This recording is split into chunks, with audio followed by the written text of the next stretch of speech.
¿Alguien recuerda dónde estaba la lectura bíblica? Apocalipsis 16:13. Bien, esta reflexión de esta mañana está dividida en dos partes. Como la lección de escuela sabática tiene mucho que ver, entonces voy a tratar de comprimir lo más que pueda, y ya hemos adelantado con el repaso de la escuela sabática. Se llama Los Reyes del Oriente. A medida que vayamos avanzando por la reflexión vamos a entender por qué. Los invito a que nos ubiquemos de nuevo. Apocalipsis capítulo 16, versículo 13. Apocalipsis 16, capítulo 16, versículo 13. Cuando lo tengan me dicen amén, por favor. Amén. Bien, los voy a invitar a que inclinen su rostro un momento para orar. Señor Jesús, te damos gracias por la oportunidad de abrir este santo libro. Te rogamos que el Santo Espíritu que inspiró tu palabra nos inspire en esta mañana, en Cristo Jesús. Amén. ¿Lo tenemos? Apocalipsis capítulo 16, Apocalipsis 16, versículo 13 dice: vi salir de la boca del dragón, de la boca de la bestia y de la boca del falso profeta, tres espíritus inmundos a manera de... que son espíritus de demonios que hacen señales y van a los reyes de todo el mundo para reunirlos para la batalla del gran día del Todopoderoso. Amén. Bien, ¿saben? Estos dos versículos son versículos de los que se predica muy poco o relativamente poco. Son versículos que si alguien te regalara una Biblia por primera vez, tú nunca has abierto la Biblia y la abres en este pasaje, probablemente entiendas muy poco o no entiendas nada. Ahora, con el libro de Apocalipsis, para muchos es complicado por una razón. Porque perdemos de vista la esencia de Apocalipsis. Para entender el libro de Apocalipsis lo puede entender, dice el pastor Andrés Portes, un niño de 8 años. ¿Cuántos tienen más de 8 años aquí? Y los que levantaron la mano son unos jovencitos de 7 entonces. Entonces quiere decir que todos los que estamos aquí podemos entender el libro.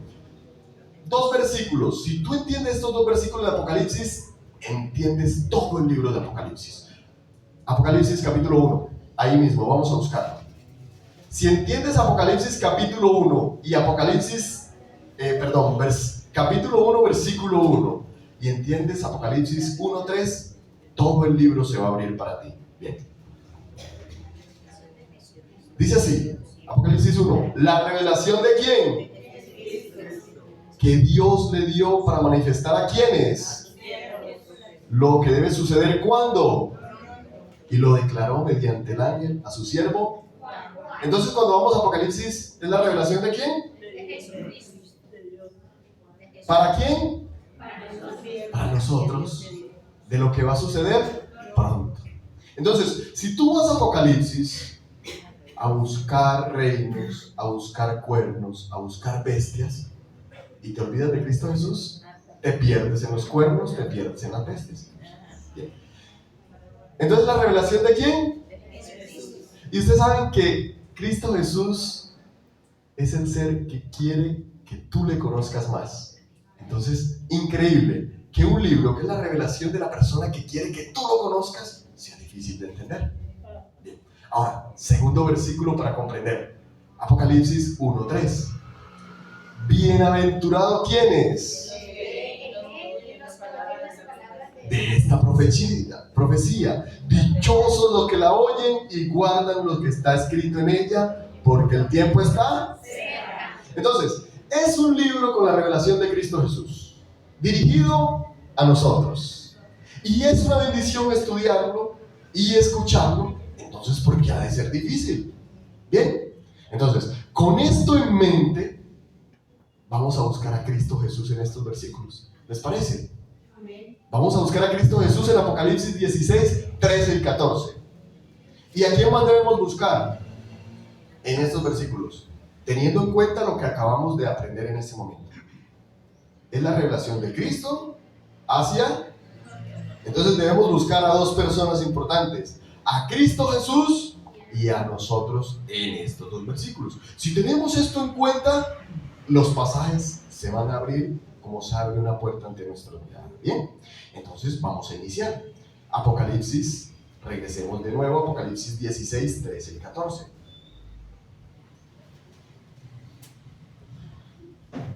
Otra clave para entender el libro de Apocalipsis son los contextos. El contexto puede ser histórico, puede ser cultural, puede ser contexto inmediato y contexto anterior.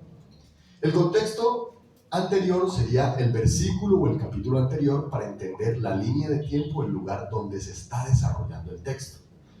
El versículo siguiente también nos da algo de la línea de tiempo. El detalle con Apocalipsis es que Apocalipsis no es un libro cronológicamente estable, es decir, no sigue una línea de tiempo definida. Apocalipsis avanza en el tiempo, retrocede, recapitula, amplía, toma un tema y está basado básicamente en el Antiguo Testamento. ¿Por qué? Porque está basado en la palabra de Dios que había en el tiempo en que se escribió el libro. ¿Y cuál era la palabra de Dios en ese tiempo? El Antiguo Testamento, básicamente. Los salmos,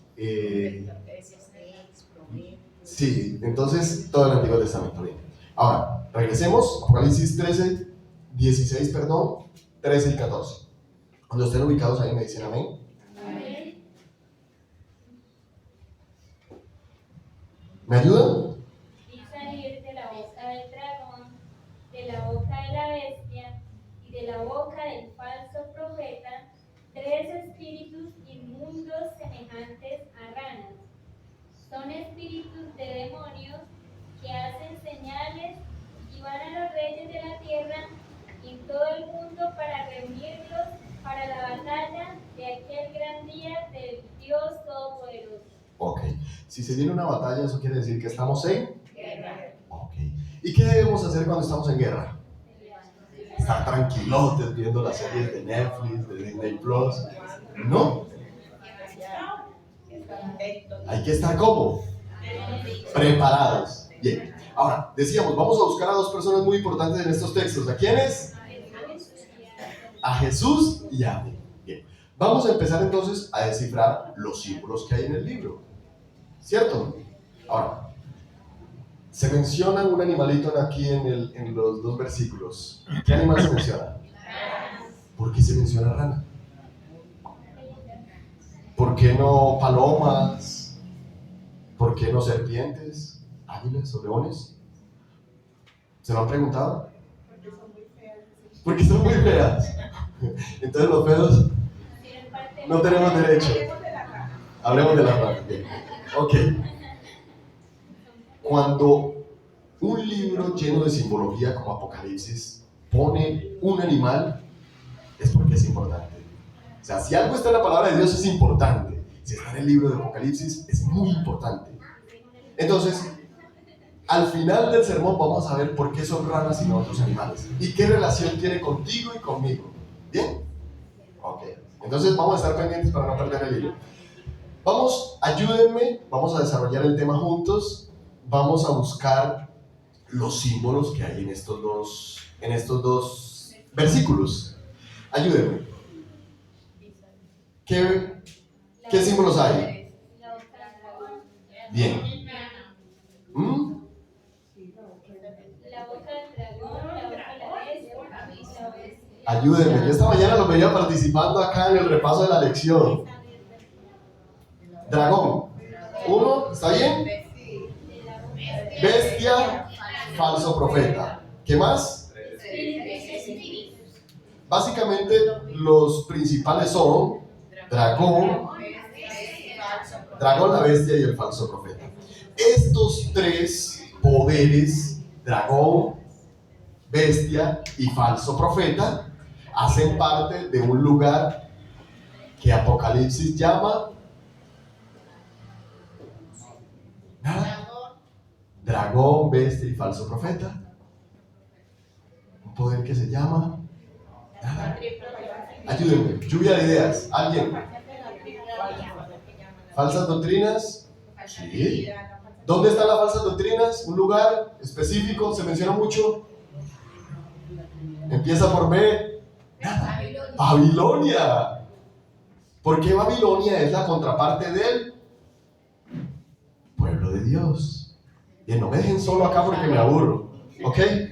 Bien, ahora, para poder descifrar esto que pertenece a Babilonia, tenemos que saber qué es Babilonia. La tenemos fácil, ¿no?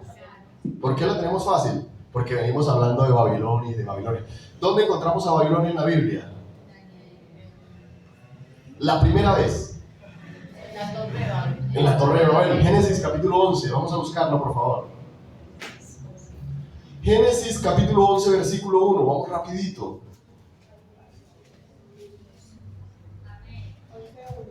11:1. Si lo tiene, lo pueden leer, por favor. Tenía entonces toda la tierra una sola lengua y unas mismas palabras. ¿Sí? Aconteció que cuando salieron del oriente hallaron una llanura en la tierra de Sinar y se establecieron allí. Un día se dijeron unos a otros: vamos, hagamos ladrillo y cosámoslo con fuego. Así el ladrillo les sirvió en lugar de piedra y el asfalto en lugar de mezcla. Después dijeron: vamos, edifiquemos una ciudad y una torre cuya cúspide llega al cielo, y hagámonos un nombre por si fuéramos esparcidos sobre la faz de la tierra. Hasta ahí, ok. ¿Recuerdan cómo les dije que se llamaba esta reflexión? Los reyes del oriente. ¿Los reyes de dónde? Del oriente. En este texto encontramos la palabra oriente por primera vez. Eso va a ser una distinción entre los hijos de Dios.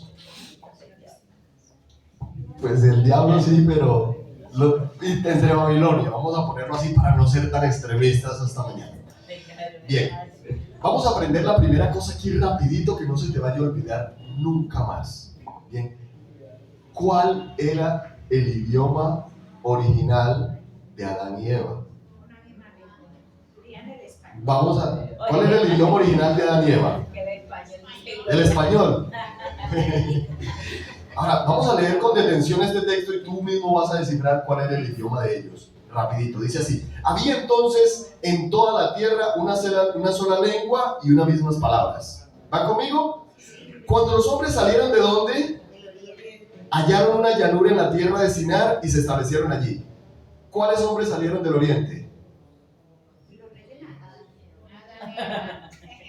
Salieron del oriente todos aquellos, principalmente descendientes de Can y algunos de Jafet, se separaron del pueblo de Dios. Si lees Patriarcas y Profetas, entiendes que hubo un momento después del diluvio que hubo una separación, hubo un zarandeo. Los que creían en Dios y le creían a Dios, y aquellos que decidieron apartarse de Dios y fundar una ciudad. ¿Cuáles se quedaron en el oriente? ¿Cuáles? Ayúdenme. Los hijos de Dios. ¿Cuáles se fueron? Los hijos del diablo, ok. Bien, insisten con eso. Versículo 3. Y dijeron: hagamos ladrillo y cosámoslo luego, y el ladrillo les sirvió de piedra y el asfalto de mezcla. Después dijeron: edifiquemos una Ciudad. Y una cuya cúspide llegue a ¿dónde? Y hagámonos famosos, dice mi versión, y para no ser esparcidos por toda la tierra. Entonces el Señor descendió para ver la ciudad que edificaban los hombres, y dijo el Señor: el pueblo es uno, y todos tienen un mismo lenguaje, y han empezado la obra, y nada los hará desistir de lo que han empezado. Ahora pues descendamos y confundamos allí su lenguaje, para que ninguno entienda la palabra de su compañero. Y de ahí nacieron los idiomas. ¿Estamos? ¿Están de acuerdo conmigo? Sí. Ok. Bien. ¿Cuáles personas no estuvieron cuando cuando descendió Dios y confundió sus lenguas? ¿Los hijos de quién? Ok, los hijos de Dios no estaban. Por lo tanto, hasta ese momento todos hablaban el mismo lenguaje, pero hubieron unos que se quedaron en el oriente y esos no fueron confundidos, esos quedaron con el lenguaje original. ¿Ok? No, el español no. El español no se hablaba todavía. A ver, hay cierta discusión entre los eruditos si es el hebreo original que hablaban o era una variedad más antigua del hebreo, pero básicamente está relacionado con el hebreo, porque ellos no estuvieron a la hora que descendió Dios a confundir sus lenguas. Bien, primer aspecto ese, ya lo saben. Bien, segundo aspecto, tiene que ver con el propósito de los creadores de Babel. Versículo 3, y dijeron, ayúdenme, hagámonos un... ¿Y qué más? Alguien que me lo lea duro, por favor. Y se dijeron unos a otros, hagamos ladrillo y cosámoslo con fuego. Y les sirvió el ladrillo en lugar de piedra y el asfalto en lugar de mesa. Versículo 4. Y dijeron, vamos, edifiquemos una ciudad y una torre, cuya cúspide llegue al cielo. ¿Qué Y más? hagamos un nombre por si fuéramos esparcidos sobre la faz de toda la tierra. Bien, esto lo vamos a concluir entre todos. ¿Cuál era el objetivo de ellos? Tenían dos objetivos. El primero era construir una torre. ¿Que llegara a dónde? Al cielo. Ok, querían ir al cielo, ¿sí o no? Ok. Segundo, querían hacerse un... por si fueran esparcidos por todas. O sea, que ellos sospechaban que lo que estaban haciendo no estaba bien. Pero vamos a hacernos un nombre por si somos esparcidos, nos reconozcan por ese nombre en todas partes. ¿Se cumplió el primer objetivo? No. ¿Por qué no se cumplió? Porque no llegaron al cielo y porque Dios intervino. Ahora, ¿el segundo objetivo ustedes creen que se cumplió? ¿Sí o no? Sí se cumplió. O sea, eso de hacerse un nombre por si fueran esparcidos, hasta hoy, ¿cierto? Hoy conocemos de Babilonia, ¿sí o no? ¿Cuántos años después? Muchísimo tiempo después. O sea que el segundo objetivo sí se cumplió. Ahora, ¿cómo llegó la idolatría desde Babilonia hasta hoy? Esa es la otra pregunta, para ir desenredando rápidamente. ¿Cómo es que hace más de 4,000 y pico de años el nombre de Babilonia se originó y todavía hoy está latente? ¿Cómo pasó? Bien. Para eso debemos mirar el significado de la palabra Babel. Babel tiene dos significados. Tiene el significado espiritual o el significado que le adjudicó el pueblo de Israel y tiene el significado histórico, cultural. Entonces, el significado cultural, el significado histórico de la palabra Babel es de los sumerios y significa puerta de los dioses. Y el significado que le dio el pueblo de Israel o los hebreos es confusión. Ahora, ¿cómo hacemos para entender esos dos significados? Para poder entender nosotros el significado. Es decir, las dos definiciones tienen mucho que ver. Para los sumerios o para los fundadores de allá era puerta de los dioses. Para los hebreos es confusión. Ahora, ¿cómo es que una puerta de los dioses es confusión? Porque ¿cuántos dioses existen? Uno solo, ¿cierto? Quiere decir que si se llama puerta de los dioses es confusión porque están confundidos, porque no tienen razón. Ahora, el nombre sí tiene mucho significado y es real que sea puerta de los dioses. ¿Por qué? Porque es el lugar donde se originó la idolatría. Es el lugar donde se registra por primera vez que un hombre fue adorado como Dios. Y ese fue el fundador, Nimrod. Si usted sigue leyendo el capítulo, dice que Nimrod fundó la ciudad y llegó a ser el primer poderoso. Y por la historia sabemos que Nimrod es de la mitología más antigua el hombre que fue adorado como Dios. A ver, ¿qué pasó con Nimrod? Nimrod llegó un momento en su vida que llegó a tener tanto poder que él creyó que era Dios. ¿Y qué pasa cuando alguien se cree Dios? Pues quiere que lo adoren, así sencillito. Y lo empezaron a adorar como Dios en la tierra. ¿Saben quién es el único que ha sido Dios aquí en la tierra? Entonces se está poniendo en lugar de ¿quién? Y saben que hoy también hay un individuo en este mundo que pone en lugar de Jesús.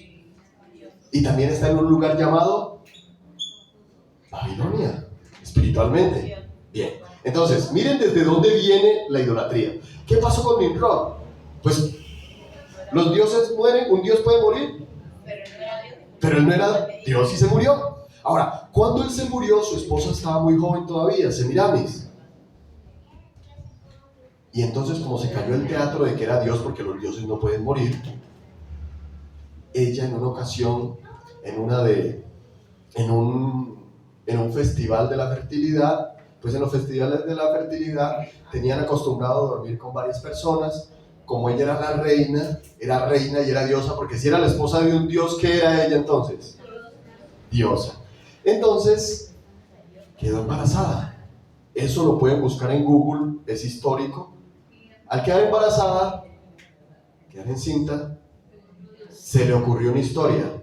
Nimrod me visitó de noche, estuvo conmigo y nació Tamuz. O sea, ¿dónde hay otra historia donde Dios siembra su semilla en un ser humano? Ah, bien, ya va tomando todo, ¿cierto? María equivale a Semiramis, Tamuz equivale a Cristo Jesús. ¿Eso será idolatría? ¿Ustedes qué piensan? ¿Sí será idolatría, sí o no? Ahora, ya ustedes, si ustedes miran la historia de este mundo, toda la idolatría, toda la base de la idolatría se basa en dos puntos. Un Dios mayor, o sea, un Dios que es el papá de los dioses, y una reina madre. De eso se trata toda la idolatría. Todas las culturas lo tienen. Los egipcios tenían un dios principal que se llamaba Ra, y una diosa mujer que se llamaba Héctame, creo, ahorita les doy el dato. Los griegos tenían un dios principal que se llama, a ver, ¿alguien ha leído? Zeus. Y una diosa principal, algunas la adjudicaban a Venus, otras y así, pero todas las religiones paganas tienen un dios principal relacionado con el sol y una reina madre y un pequeño bebé dios. ¿Ustedes creen que hay una religión en este mundo que también sigue ese patrón? Ya ustedes saben quién es. Bien. Ahora, cuando Darío conquistó Babilonia, por allá en el año 520 a.C., expulsó a todos los magos y astrólogos. ¿Recuerdan los magos y astrólogos? Eran los encargados de difundir la religión pagana. Los exilió a Pérgamo. ¿Recuerdan? ¿Darío creía en Dios, sí o no? Al principio no, pero después llegó a creer en Dios por medio de un jovencito llamado... esta iglesia lee, me gusta. Bien. En el año 483 a.C., lo mismo sucedió con Jerjes. ¿Recuerdan? Jerjes y Atarjerjes, que dieron el decreto para que los israelitas regresaran, los judíos regresaran a casa. Como habían sido expulsados a Asia Menor, en el año 63 a.C., ya poquito antes de Cristo, el general Pompeyo adoptó al dios Mitra como el dios de las legiones romanas, que era el mismo dios Sol de los sacerdotes paganos. Luego, en el siglo IV, Constantino, quien adoraba al Sol, bajo el nombre de Deus Sol Invictus, fusionó la adoración del Sol con la observancia del Día del Señor. Por eso en nuestro idioma español tenemos un día llamado Domingo. Y domingo significa Día del Señor. Viene del término... Día del sol.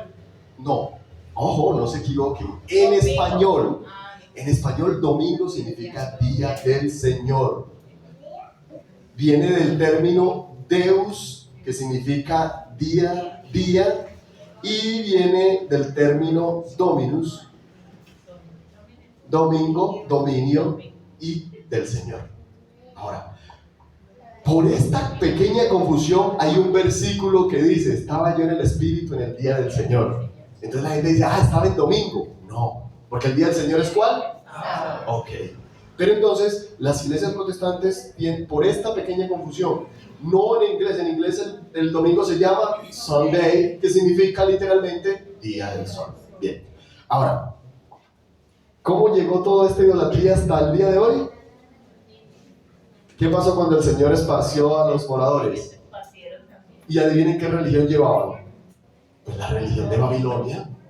Por eso usted puede venir a Sudamérica, que no tiene ninguna conexión con Europa, y adoran, adivinen a quién, al sol. Y también tienen la Pachamama, que es la madre tierra o la diosa principal. Es decir, toda la idolatría que hay en el mundo es la misma, pero con nombres diferentes. Bien, ahora, ¿cómo unimos todo esto? ¿Cómo unimos todos estos cabos? Vamos entonces a los símbolos. Símbolo del dragón. ¿Recuerdan que de dónde salían los espíritus inmundos a manera de rana? Ayúdenme. Del dragón, ¿De quién más? de la bestia ¿Y de quién más? Bien, fácil. Dragón. ¿Cuál es el dragón? Apocalipsis 12:9. La serpiente antigua que se llama dragón, diablo y Satanás. Sencillo. La bestia. Daniel 7:16 y 17. Y las bestias que viste son reinos, son poderes. Bien. Ahora, falso profeta. ¿Quién es el falso profeta? Dicen el mundo cristiano que es un ser, un anticristo que se va a sentar en el templo de Jerusalén, en el lugar de Dios. ¿Es verdad? No. ¿Saben por qué? Porque es que el cristianismo se acostumbró a ver al falso profeta como una persona. Y el falso profeta es ayúdenme, un círculo, no, un movimiento. ¿Cómo entendemos al falso profeta? Vamos a mirar 3 versículos rapidito. Deuteronomios 13, 1 al 5. ¿Alguien que me ayude? 13, 1 al 5. Sí, Deuteronomios capítulo 13, versículos 1 al 5. Dice: cuando se levantare en medio de ti profeta o soñador de sueños, y que anunciare señal o prodigio, y si se cumpliere la señal o prodigio que él te anunció diciendo: vamos en pos de dioses ajenos que no conociste, y sirvámosles, no darás oído a las palabras de tal profeta, ni a tal soñador de sueños, porque Jehová vuestro Dios os está probando para saber si amáis a Jehová vuestro Dios con todo vuestro corazón y con toda vuestra alma. En pos de Jehová vuestro Dios andaréis, a él temeréis, guardaréis sus mandamientos y escucharéis su voz. A él serviréis y a él seguiréis. Hasta ahí. Bien, miren lo que dice el versículo. Si se levantare profeta o soñador de sueños dentro de... ¿De dónde se va a levantar? ¿Dentro o fuera? Ahora, no estoy diciendo que va a ser dentro de la iglesia adventista, va a ser desde el ámbito cristiano. En medio de ti, o sea, del cristianismo. Nosotros hacemos parte del cristianismo. Bien. Segundo, si lo que él te profetiza se cumple, ¿eso es señal de que es profeta de Dios? Según el versículo, no. ¿Cuál va a ser la señal de que es un falso profeta? Que después de lo que se cumpla esto, te va a invitar a hacer algo que va en contra de la palabra de Dios. Es decir, ¿el falso profeta tiene poder o no tiene poder, según este versículo? Sí, tiene poder. O sea, que alguien se pare aquí y tenga talento, tenga poder, no quiere decir que viene de Cristo Jesús. Puede venir de Satanás. Puede decir, como dice, el Señor te está probando para decidir si de verdad amas a Dios o no amas a Dios. Ahora, ¿cómo vas a estar preparado tú cuando alguien tenga la capacidad de descender fuego del cielo en tu presencia para saber que no viene de Dios? Si no habla conforme a qué, no lea qué. O sea, si va en contra de la palabra de Dios, puede tener todo el poder que sea, pero es un falso profeta. Bien, tengo varios versículos, pero para ir rapidito vamos a otro. En Hechos capítulo 13, versículo 6. Hechos capítulo 13, versículo 6. Me dicen amén cuando lo tengan. Hechos 13:6 dice así de la siguiente manera: habiendo atravesado toda la isla hasta Pafos, hallaron a un judío, mago, falso profeta, llamado como Bar Jesús, que estaba con el procónsul Sergio Paulo, varón prudente. El varón prudente era el cónsul. Este, deseando oír la palabra de Dios, mandó llamar ¿a quién? A Bernabé y a Saulo.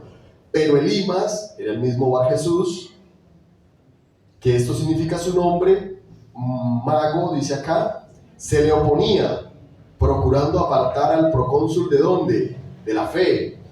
Entonces Saulo, que también es Pablo, llamado el Espíritu Santo, fijó sus ojos en él y le dijo: tú, lleno de todo engaño, de maldad, ¿hijo de quién? El diablo. ¿Enemigo de quién? La justicia. ¿No cesarás de trastornar los caminos del Señor? Ahora, es una historia un poquito larga, pero lo que nos interesa son dos cosas. ¿De dónde era el falso profeta? ¿Era dónde? Judío. Bien, tremendo, ¿no? O sea, no era, el falso profeta no era griego ni era romano, ¿era de dónde? Judío. O sea, reafirma lo que leímos en Deuteronomio, que sale del mundo cristiano. Ahora, hay algo que nos da mucha luz y es el nombre. Se llamaba Bar Jesús. ¿Qué significa Bar Jesús? Bar Jesús, todo nombre que antes tenga la anteposición Bar significa hijo de. Es decir, ¿recuerdan a Bartolomé? Significaba hijo de Bartolomé. Bartimeo, ¿qué significaba? Hijo de Timeo o hijo de un ladrón. Entonces, Bar Jesús significa hijo de. Bien, tenemos a un personaje que es judío, que hace parte del pueblo de Dios, ligado con la religión y que se llama hijo de Jesús. ¿Ven? Es decir, el anticristo es alguien que se levanta del cristianismo, que profesa seguir a Cristo, que profesa ser hijo de Dios y que profesa tener la verdad. ¿Ven? Fácil. Entonces, ¿cómo hacemos para identificar al falso profeta? ¿Tiene poder o no tiene poder? O sea que el poder no es una señal de que alguien está con Dios. A la ley y al testimonio. Bien, entonces tenemos los tres símbolos ya descifrados, facilito, ¿cierto? Ahora, ¿dónde está Cristo Jesús aquí? Todavía no lo hemos encontrado. Ahora peor, ¿dónde estamos nosotros? Nada. Bien. ¿Estamos perdidos? No, no estamos perdidos. Perdido está Satanás. Nosotros estamos en el camino.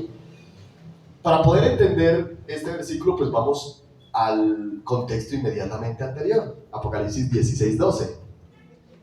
¿Cómo se llamaba la reflexión de esta mañana? Los reyes del oriente. Bien, vamos a ver si esto va tomando forma. Apocalipsis 16:12. ¿Alguien me ayuda? Eso de buscar en el celular no pone lento a uno. El sexto ángel derramó su copa sobre el gran río Eufrates. Y el agua. De este se secó para que estuviese preparado el camino a los reyes del oriente. Sí. Bien, sí, ese es. Ahora, ¿cómo vamos a encontrar a Jesús y a nosotros aquí? Dice, el sexto ángel derramó su copa sobre el gran río Éufrates y su agua se secó para preparar el camino para los reyes del oriente. Ok. ¿Recuerdan que en Génesis habíamos encontrado una gente que se quedaba ¿dónde? Y por lo tanto esa no cambió de lengua. ¿Y eran los hijos de? Ok. ¿Usted se quedaría en el oriente o se iría para Babel? Pero en Babel había fiesta y comida. ¿No? Tal vez quedarse allá en el oriente, las montañas era un poquito aburrido, ¿no? ¿Dónde se quedan? En el oriente, sí o sí. Amén. Bien. ¿Saben? El capítulo 16 se trata de las 7 plagas postreras.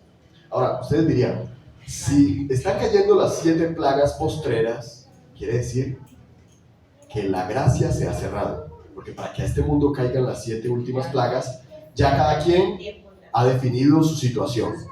O está con Cristo Jesús o está con el diablo. Así sencillito. Entonces, ¿qué sentido tendría nosotros estudiar algo donde ya la puerta de la gracia se cerró? ¿Y qué sentido tendría que salgan 3 espíritus inmundos a manera de rana a engañar gente si ya sus casos están decididos? O sea, sería como engañar a alguien que ya está engañado. ¿No sería como que Satanás perdiera el tiempo? O sea, si ya están engañados, si ya los sellados están sellados para salvación y los marcados por la bestia están marcados, entonces, ¿qué sentido tiene estos 3 espíritus inmundos que salgan?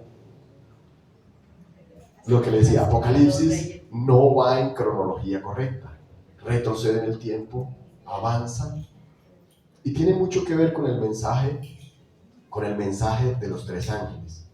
Miren, vamos a conectar los 2 versículos para poder entender un poco, porque lo hemos leído aparte.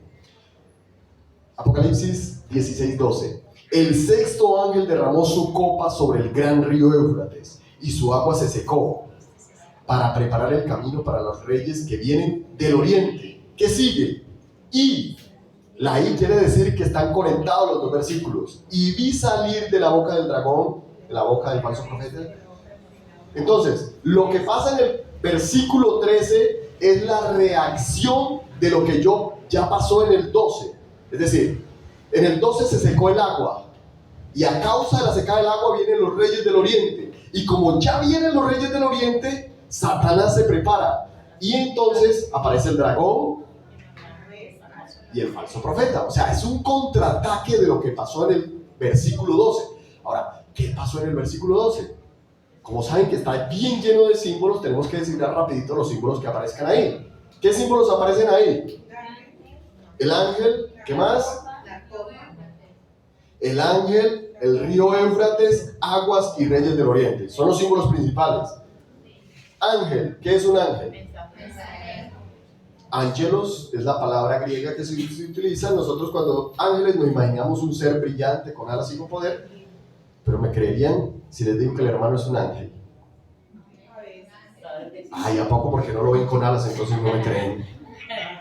Es un ángel. ¿Por qué? Porque ángel significa mensajero. ¿Y él es un mensajero de quién?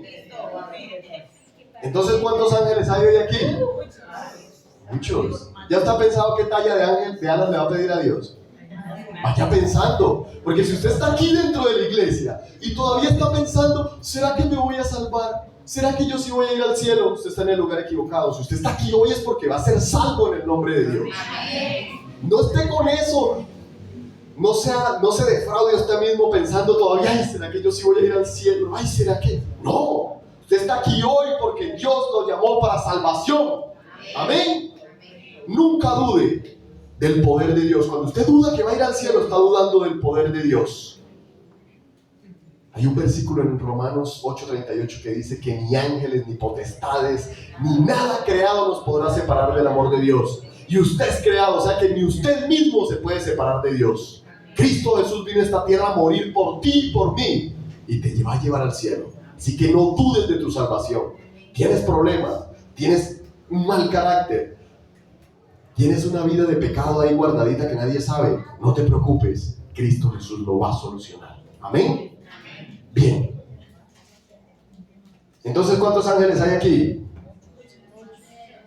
Entonces, ¿este ángel será con alas o qué será? Mensajero. Puede ser un movimiento de muchos ángeles. Aquí dice ángel. Bien.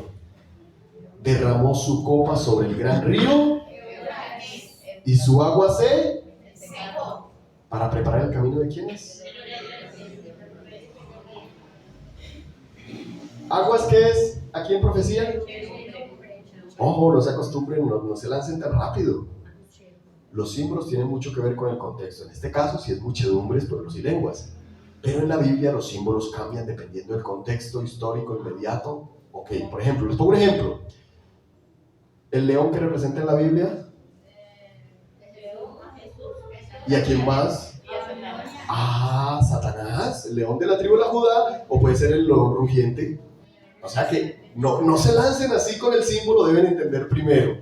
El agua que representa en la Biblia, muchedumbre, nación y lengua, pero también representa, según Lucas, a Cristo Jesús, y el agua que yo te daré es... Lo mismo puede ser con la levadura representa pecado, pero también hay un texto que dice que el reino de Dios es como la levadura que se esconde en 3 medidas de harina, o sea que debemos tener cuidado con los símbolos. En este caso tienen razón, es el agua es muchedumbres, pueblos y lenguas. Ahora, el río Éufrates, vamos rapidito, el río Éufrates está ubicado ¿dónde? En estos momentos está en Turquía, aquí en la tierra, pero estaba ubicado en los tiempos de Daniel en Babilonia literal, y atravesaba la ciudad. Y la ciudad estaba confiada porque, según los cálculos matemáticos y humanos, nunca podía caer. ¿Por qué? Porque cruzaba un río a través de la ciudad y podían cosechar todo el tiempo. Es decir, no iban a morir de hambre. Podía venir el ejército extranjero y quedarse afuera, agotaban sus provisiones y les tocaba devolverse. Pero apareció un señor llamado Ciro, que es símbolo de Cristo Jesús, y notó que habían unas rejas que bajaban hasta el lecho del río, desvió el cauce, y como nosotros estaban borrachos adentro, y miren, está tan conectado, que ¿de qué está borracha la gente en Babilonia? ¿Del vino de qué? Del vino de doctrinas falsas, pero allá estaban borrachos, en serio, o sea, borrachos de vino.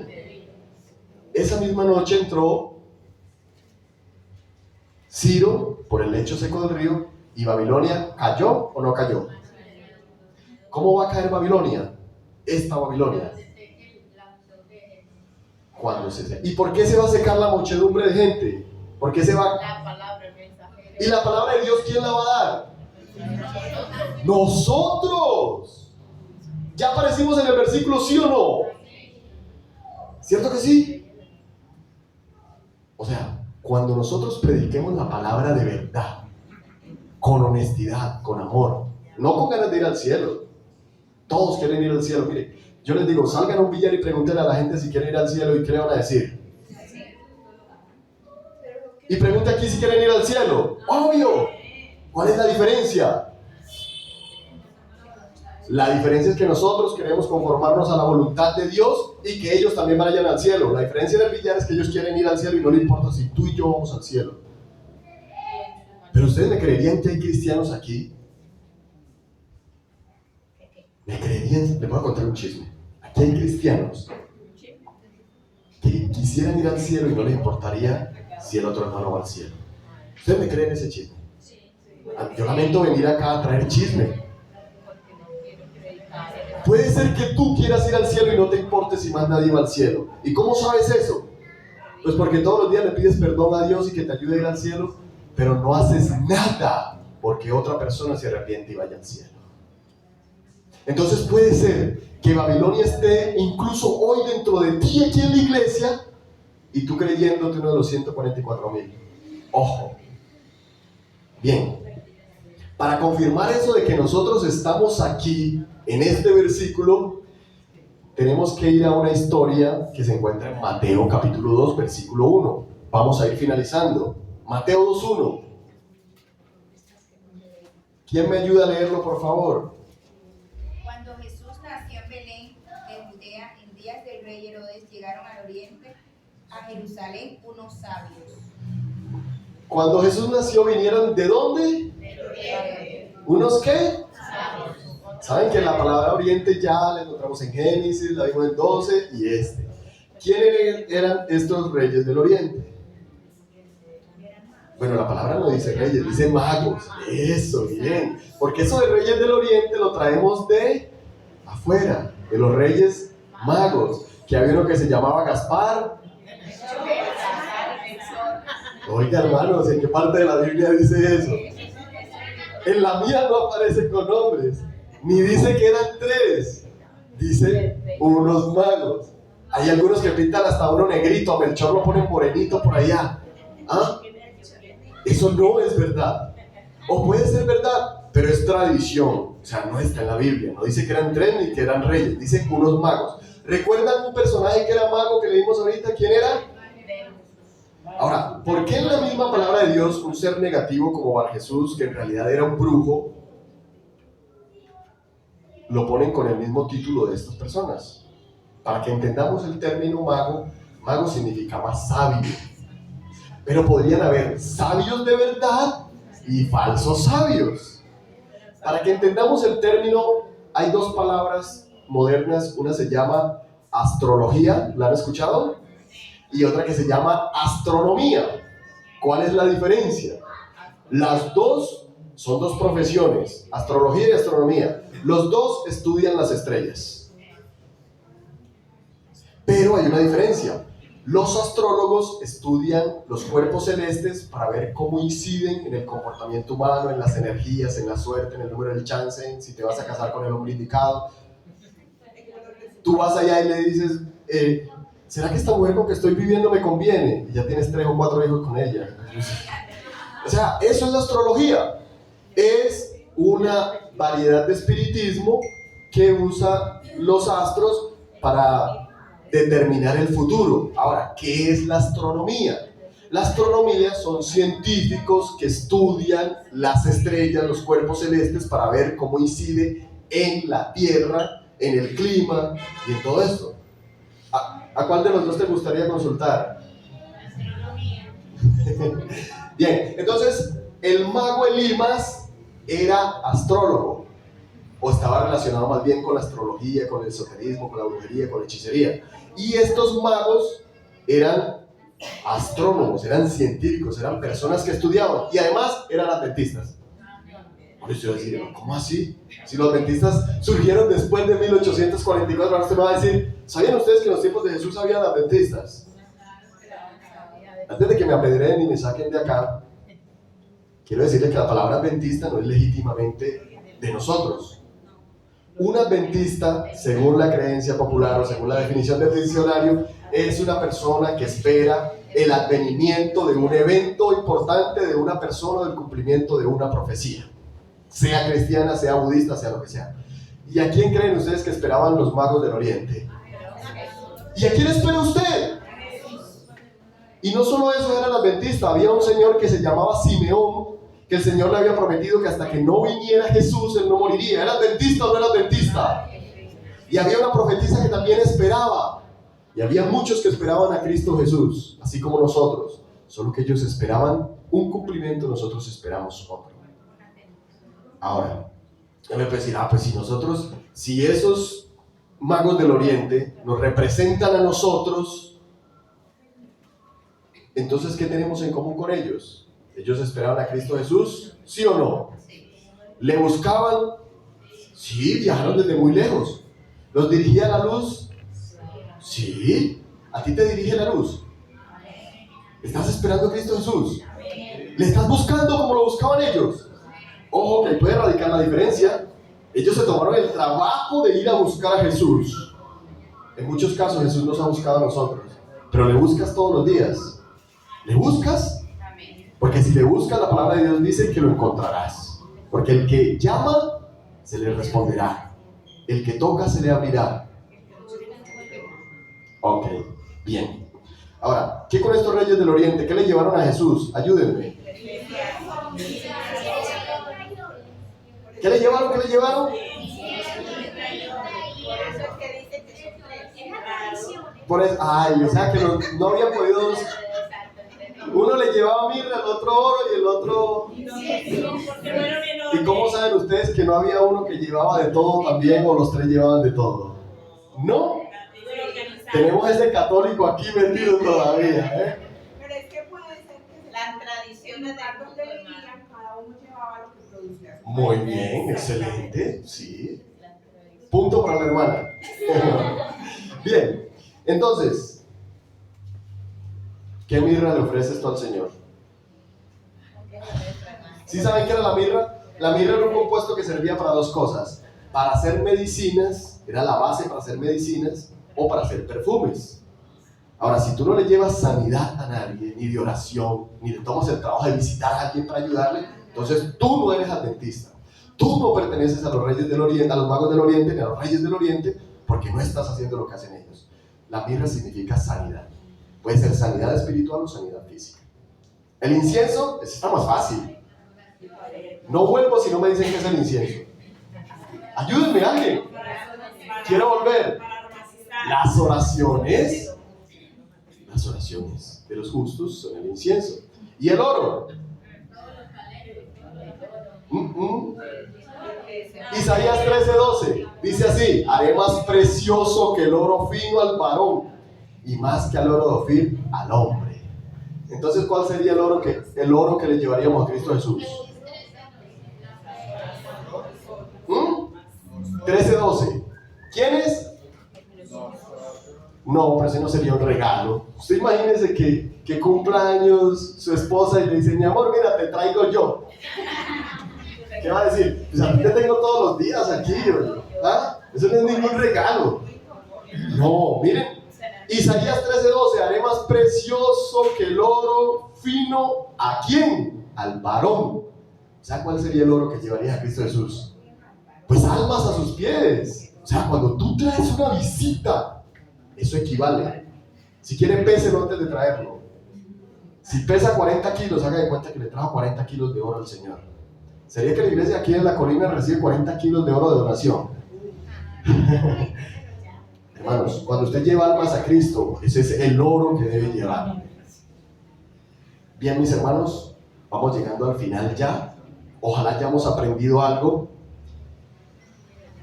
Ahora, ¿dónde encontramos a Cristo Jesús en estos versículos? ¿Por qué se secó el agua del río Éufrates? ¿Por qué? Porque los mensajeros salieron a anunciar que Cristo Jesús venía pronto. A desenmascarar a Babilonia. Recuerda un versículo que dice, ha caído Babilonia. ¿Por qué? Porque se ha hecho habitación de todo espíritu inmundo, de toda ave sucia y aborrecible. ¿Por qué? Porque nosotros tenemos que desenmascarar a Babilonia, que ya se están enseñando cosas que no son verdad. Para que este versículo se cumpla, tú tienes que salir a anunciar a las calles que Cristo Jesús viene pronto. Que sus mandamientos están vigentes. Que su día de reposo que Él decidió elegir y regalarnos a nosotros es el bien. Hermanos, el tiempo se ha acabado. No sé si quieren que descifremos rapidito. ¿Quieran las ranas o nos vamos para la casa? Nos vamos. Las ranas. Lo dejamos para otra ocasión. ¿Están seguros? Ay, no digan eso. Yo me la encuentro en el cielo y le cuento, hermano. ¿No? Bien, ¿por qué eran ranas? Recuerden que les conté ahorita que toda la idolatría está basada en dos pilares principales. A ver si estaban aquí conmigo. Uno, ¿cuál era? Un Dios mayor y una madre diosa poderosa. En el cristianismo popular, ¿cuál sería ese Dios mayor? Pues sí, sería Dios. ¿Y cuál sería la diosa mayor? Bien. Y su hijo, bien. Ahora, ¿por qué menciona ranas y no otros animales? ¿Por qué? O sea, ¿qué tiene que ver las ranas ahí? O sea, el versículo podía salieron espíritus inmundos a hablar por todo el mundo y a convencer a los reyes, pero dice a semejanza, no dice que eran ranas, dice a semejanza de ranas. ¿Qué tiene que ver eso con nosotros los adventistas del séptimo día? Ahorita lo vas a ver. Bien, primero descifremos las ranas. En Egipto tenemos que buscar un contexto que nos hable de plagas y de ranas. ¿Dónde lo encontraremos? Si ven que es fácil, es que la Biblia es fácil, Apocalipsis es fácil, no es sino interpretar los símbolos. Entonces, ¿a dónde tenemos que ir? Vamos a Egipto. Éxodo capítulo 6, a ver si me acuerdo, sí, creo que 6. Ayúdenme. No. Éxodo capítulo 6. Éxodo 8, perdón, 8, 6. Y vamos a, ayúdenme a descifrar, no me dejen solo acá, vamos a leer juntos. Éxodo 8, 6, dice así: entonces Aarón extendió su mano sobre, ¿de dónde? Y subieron ranas que cubrieron el país de Egipto. Y los, ¿quiénes? Que equivale a magos, que equivale a sabios. ¿Hicieron qué hicieron? Con su encantamiento, ¿hicieron venir qué? ¿Recuerdan qué se secó en Apocalipsis 16? El agua. ¿Y de dónde salen las ranas aquí? Bien. Ahora, para que entendamos bien, porque ya aquí no lo podemos coger tan deportivo, las ranas en Egipto estaban relacionadas ¿con qué? A ver si me ayudan. Miren, si usted estudia todas las 10 plagas de Egipto, todas están relacionadas con un dios que ellos adoraban. Cuando Dios hirió el sol para que hubiera oscuridad, era el dios Ra que ellos adoraban. Cuando hirió el río, era el Nilo que ellos adoraban al río Nilo. Los piojos los adoraban el granizo, adoraban las ranas, o sea, entonces es un elemento que está relacionado con la adoración. O sea, debemos saber que las ranas de Apocalipsis están relacionadas con la adoración. Bien. Ahora, ¿qué hicieron los magos acá en Egipto? ¿Ah? ¿También hicieron? Entonces tenemos que buscar algo relacionado con la adoración en Babilonia, pero que también replicaron. O sea, que las ranas que Aarón produjo, que Dios produjo por medio de Aarón, ¿eran una señal, sí o no? ¿Era una señal de qué? Del poder de Dios, de que Dios está al control, que es el Dios creador y que es el dueño de este mundo. O sea, Dios le quería mostrar a Faraón que él era Dios y que le pertenecía, y que las ranas que adoraba le pertenecían a él. Entonces, vamos atando cabos. Relacionado con la adoración, una señal de Dios, y que la replicaron. Ahora, ¿qué señal hay en este mundo de que Dios es el creador? ¿Y será que también replicaron su propio sábado para ellos? Ahora, eso suena bonito, pero suena como a tesis conspiranoica. O sea, para que le podamos dar de verdad firmeza a esta teoría, por así decirlo, tenemos que entender por qué eran ranas. ¿Sí saben ustedes que las ranas son, en taxonomía es la clasificación de los animales, son anfibios? ¿Cuál es la diferencia entre los anfibios y otro tipo de animales? Ayúdenme. ¿Son de sangre fría? Los anfibios sufren una transformación. ¿Nacen dónde? Y viven mientras se desarrollan, ¿en dónde? ¿Y después dónde viven? Ok. Los anfibios, especialmente las ranas, tienen una facultad. Nacen en el agua, pasan en la tierra y después pueden vivir en ambos lugares. Nosotros tenemos que buscar una doctrina que haya nacido en una bestia que sale de él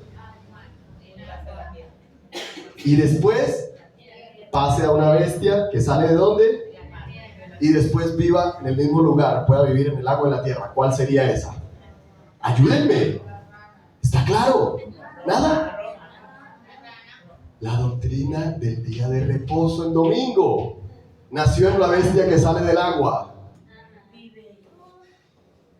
Pero después pasó al protestantismo, que es la bestia que sale de la tierra. Y ahora vive en los dos lugares.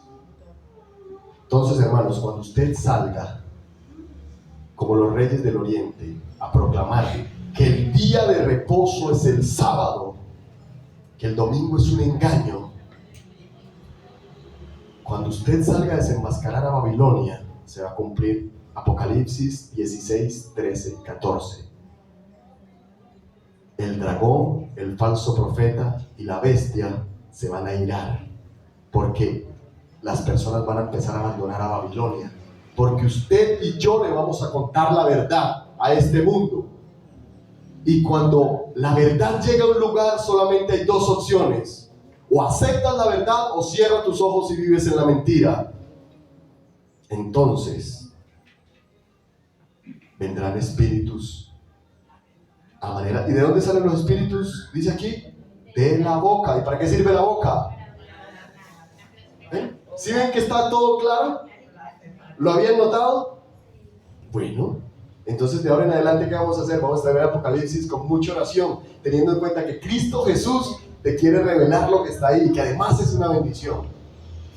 Entonces, me alegra mucho haber compartido este tema con ustedes. Los invito a que nos levantemos de nuestras sillas. Vamos a cantar el himno 164.